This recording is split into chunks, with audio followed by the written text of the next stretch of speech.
हरे कृष्ण। जो शुद्ध भक्त होते हैं उनके मुख पर उठते बैठते सोते हर एक क्षण एक ही नाम होता है और वो है परम भगवान श्री कृष्ण का। और होना भी चाहिए, क्योंकि अगर व्यक्ति आध्यात्मिक जगत में प्रवेश करना चाहता है तो यही एक मार्ग है। जब जब हमारा हृदय सच्चे मन से श्री कृष्ण का नाम जपता है तो परम आनंद की अनुभूति होती है हमें। और ऐसा ही आनंद भगवान श्री कृष्ण के आविर्भाव दिवस पर होती है। मानो सच में हमारे बीच में लड्डू गोपाल इस धरा पर जन्म लेने वाले हो। और हमारे लड्डू गोपाल भी है ही ऐसे सबके प्यारे, जो सबके मन में अविरत प्रेम की बरखा करते हैं, सबके मन को मोहित कर लेते हैं। ऐसे ही परम भगवान श्री कृष्ण के जन्म के अवसर पर आज हम उनकी लीलाओं के तथ्यों को समझने का प्रयास करते हैं और जानते हैं क्या है श्री कृष्ण। तो हमारी भारतीय संस्कृति में ईश्वर के अनेक अवतार हुए हैं, लेकिन श्री कृष्ण जैसा बहुरंगी रस कहीं और नहीं मिलता हमें। भगवान श्री कृष्ण संपूर्ण कला के अवतार माने जाते हैं। वे एक अनेक गुणों वाले महानायक हैं, जिनकी लीलाओं को समझ पाना अत्यंत ही कठिन है। उनके व्यक्तित्व की ऐसी विशेषताएं हैं जो उन्हें सर्वोपरि रखती है। श्री कृष्ण का चरित्र अनोखा है, इसमें प्रेम है, पराक्रम है, गुरु तत्व है, सब कुछ श्री कृष्ण है, जो सिखाते हैं कि कर्म करके परमात्मा को कैसे पा सकते हैं। जिन्होंने भगवत गीता के द्वारा सारे वेदों के सार को 18 अध्याय और 700 श्लोकों में सरल तरीके से हर जन तक पहुंचाया। जो स्वयं श्री कृष्ण की वाणी है, जो भगवत गीता में कहते हैं कि हर व्यक्ति अपने शरीर का स्वामी है, लेकिन श्री कृष्ण जो प्रत्येक हृदय में उपस्थित परमात्मा है, परम स्वामी है और प्रत्येक शरीर के स्वामी है। श्री कृष्ण जो स्वयं प्रेम है। श्री कृष्ण का प्रेम जैविक या वैज्ञानिक संबंधों या दायित्वों से नहीं जुड़ा। उनकी माता नहीं है, उनके पिता नहीं है, उनकी प्रेमिका उनकी पत्नी नहीं है। उन्हें केवल प्रेम बांधता है। जहाँ प्रेम हो वहाँ मुस्कुराहट तो आ ही जाती है।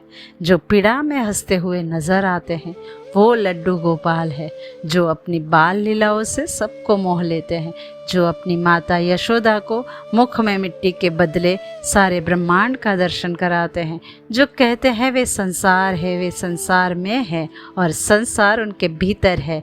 इस तरह श्री कृष्ण संपूर्ण ब्रह्मांड का प्रतीक है। श्री कृष्ण गोपियों के वस्त्र चुराते हैं तो प्रसंग का अंत प्रेम पर समाप्त होता है, परंतु दुशासन की ओर से भरी सभा में द्रौपदी का वस्त्र हरण द्वेष और युद्ध का कारण बनता है। श्री कृष्ण बांसुरी बजाते हुए त्रिभंगी मुद्रा में खड़े होते हैं, जो एक स्त्रैण मुद्रा है, जो कहते हैं कि श्री कृष्ण अपने स्त्री तत्व के साथ भी इतने सहज थे कि वे उसे वैरागियों की तरह उसका त्याग नहीं करते। श्री कृष्ण गायों को चराते हैं और गाय यहाँ इंद्रियों का प्रतीक है। जिस प्रकार गौएं चारागाह में चरती है, उसी तरह इंद्रियां भी गोचर है और श्री कृष्ण गौस्वामी यानी इंद्रियों के स्वामी है। कालिया पर नृत्य करने वाले श्री कृष्ण नटवर कहलाते हैं, जो अपने नृत्य से सबका दिल बहलाते हैं।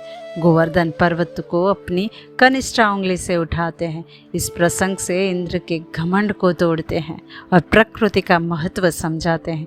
मान्यता है कि श्री कृष्ण ने गोवर्धन पर्वत को 7 दिनों तक भूखे पेट अपनी उंगली पर उठाए रखा था और कहा जाता है श्री कृष्ण को माता यशोदा दिन में 8 बार भोजन कराती थी, जिसके कारण 7 दिनों के बाद जब गांव वाले और माता यशोदा ने एक साथ भोग लगाया, तभी से 56 भोग की प्रथा शुरू हो गई। श्री कृष्ण की अष्ट सखियां जो अष्ट प्रमुख गोपियां थी और विवाह के बाद भी उनकी मुख्य 8 पत्नियां होती है और यही 8 अंक 8 दिशाओं का प्रतीक भी है। इस प्रकार ये 8 स्त्रियां गोलाकार मंडल रचती है। हाथ में बांसुरी लेने वाले श्री कृष्ण मुरलीधर, वेणुगोपाल और बांसुरी वादक कहलाते हैं। राधा के प्रिय के रूप में वे राधा वल्लभ भी कहलाते हैं। 16,100 स्त्रियों से विवाह करके उन्हें सम्मान भी देते हैं। श्री कृष्ण असंख्य गोपियों के साथ रास करते हैं, जिसमें गोपी एक आत्मा यानी जीव का प्रतीक है और श्री कृष्ण परमात्मा परब्रह्म का प्रतीक है और परमात्मा के आसपास आत्मा यानी जीव रास करता है और यही रास परमात्मा की लीला का प्रतीक है। इसीलिए कृष्ण को लीला पुरुषोत्तम कहा जाता है। और इसी परमात्मा के पास पहुंचने के लिए प्रथम राधा के पास पहुंचना पड़ता है। कहते हैं ना, राधा का नाम लेने से श्री कृष्ण की प्राप्ति होती है। तो यही राधा श्री कृष्ण के ही अंश है। जिस प्रकार अर्धनारीश्वर है वैसे ही श्री राधा और श्री कृष्ण है, एक दूसरे से अलग नहीं किंतु एक ही है। राधा श्री कृष्ण का मन है, इसीलिए हम राधे कृष्ण के प्रेम को पूजते हैं। यही हमारे पुराणों की कथाओं की गहनता है, जिसे हम अपनी बुद्धि और ज्ञान की समझ से समझना चाहिए। बाल कृष्ण गोपियों के वस्त्र को चुराकर संसार की सभी स्त्रियों को संदेश देते हैं।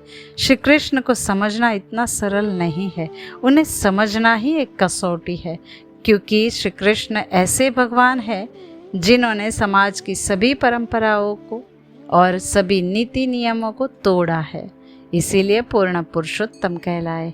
हम पूर्ण पुरुषोत्तम की पूजा तो कर लेते हैं, किंतु उसके पूर्ण स्वरूप को समझना सरल नहीं है। इसीलिए कोई लड्डू गोपाल की पूजा करता है तो कोई वृंदावन बिहारी की, कोई मथुराधिपति की पूजा करता है तो कोई द्वारकाधीश की। किसी के लिए कृष्ण है तो किसी के लिए कन्हैया है तो किसी के लिए कालिया है। संत सूरदास जो जन्म से अंध थे, जिनके लिए श्री कृष्ण बालक रूप में ही रहे, कभी बड़े हुए ही नहीं। मेरा का कृष्ण उसका गिरधर गोपाल ही उनका प्रेमी रहा। नरसिंह मेहता का श्री कृष्ण एक युवान है। इन सभी के लिए अपनी अनुभूति के श्री कृष्ण है। क्या आपकी अनुभूति के श्री कृष्ण है? महाभारत जो धर्म और अधर्म की कथा है, जिसमें पांडव धर्म की तरफ और कौरव अधर्म की तरफ है, जिसमें भगवान श्री कृष्ण समझाते हैं कि धर्म के लिए, समाज के कल्याण के लिए प्रतिज्ञा तोड़नी भी पड़े तो वो भी धर्म है। तो यहाँ पर धर्म की व्याख्या बताते हुए श्री कृष्ण कहते हैं कि जिस धर्म से विश्व का कल्याण होता हो, समाज का कल्याण होता हो, और जो धर्म व्यक्तिगत से बड़ा हो, विशाल हो, उस धर्म के लिए श्री कृष्ण लड़ने को तैयार है। इसीलिए भगवत गीता में वर्णन आता है कि अहिंसा परमो धर्म, और यही उपदेश भगवान अर्जुन को भगवत गीता के द्वारा दे रहे हैं, जिसमें वेदों का सार मिलता है। और जो ग्रंथ जीवन जीना सिखाते हैं उसे ही हम सिर्फ पूजा का माध्यम बनाकर रख देते हैं। तो इसके साथ श्री कृष्ण एक उत्तम मित्र है, सारथी है। राधा हो या सुदामा या अर्जुन, श्री कृष्ण मित्रता ऐसी निभाते हैं जो इतिहास बन जाता है। और वैसे भी सबको सब कहाँ मिलता है, जीवन में कुछ ना कुछ तो छूट ही जाता है। और आज की पीढ़ी को जो थोड़ा कुछ छूटने पर भी टूट जाती है, उसे श्री कृष्ण को गुरु बनाना चाहिए। जिनके जीवन में जितना छूटा होगा उससे अधिक तो किसी का नहीं छूटा होगा। श्री कृष्ण से उनके माता पिता छूटे, फिर नंद यशोदा मिले, वे भी छूटे, सगे स्नेही और साथी छूटे, राधा छूटे, गोकुल छूटा, फिर मथुरा भी छूटी। इस प्रकार श्री कृष्ण के जीवन में जो मिला छूटता ही रहा और उन्होंने जीवन भर त्याग ही किया। तो जो व्यक्ति श्री कृष्ण को समझ जाता है वो कभी भी डिप्रेशन का शिकार नहीं बनता, क्योंकि श्री कृष्ण आनंद के देवता है। सब छूटने के बाद भी कैसे खुश रहना चाहिए ये श्री कृष्ण से ज़्यादा अच्छे से कौन समझा सकता है, जो स्वयं प्रेम का सागर है, आत्मा का मंथन है, अमृत का प्याला है, जो नदी के शुद्ध जल के जैसे बहते हैं। कृष्ण धर्म के लिए लड़ते हैं परंतु कर्म के नियम को नहीं नकारते हैं। एक अच्छे कर्म का भी बुरा फल हो सकता है जब उन्हें गांधारी का श्राप मिलता है जो उनके पूरे वंश का नाश कर देता है, लेकिन उस श्राप को भी श्री कृष्ण सहर्ष स्वीकारते हैं। जिस जरा का बाण कृष्ण के अंगूठे को भेदता है वही बाण कृष्ण के अंत समय का निमित्त बनता है। इस प्रकार प्रत्येक मनुष्य को चाहे वह जिस भी अवस्था में हो, श्री कृष्ण के कार्य को श्रवण करने में रुचि लेनी चाहिए, क्योंकि वे जीवन के सार को समझाते हैं। वे जन जन के हृदय के भीतर वास करते हैं और प्रत्येक मनुष्य को दिव्य धाम में वापस चलने के लिए आमंत्रित करते हैं। और श्री कृष्ण की लीला अत्यधिक मंत्र मुग्ध करने वाली तथा अधिक आकर्षक है, क्योंकि श्री कृष्ण स्वयं सर्वाकर्षक है। तो तो ऐसे सर्वाकर्षक परम भगवान की जन्माष्टमी आप कैसे मना रहे हैं, ये हमें कमेंट बॉक्स में ज़रूर बताइएगा। और ऐसे ही आध्यात्मिक ज्ञान को आप तक पहुंचाने के लिए उसे दूसरों तक पहुंचाकर और हमसे जुड़कर हमारी सहायता करते रहिए। तो चलिए, आज श्री कृष्ण का जन्मदिन सिर्फ बाह्य रूप से ही नहीं अपितु आंतरिक रूप से उनके सुंदर स्वरूप पर ध्यान केंद्रित करते हुए और उनकी लीलाओं का श्रवण और स्मरण करते हुए मनाते हैं। अपने मन, शरीर और चेतना को उन्हें अर्पित करते हैं। हरे कृष्णा।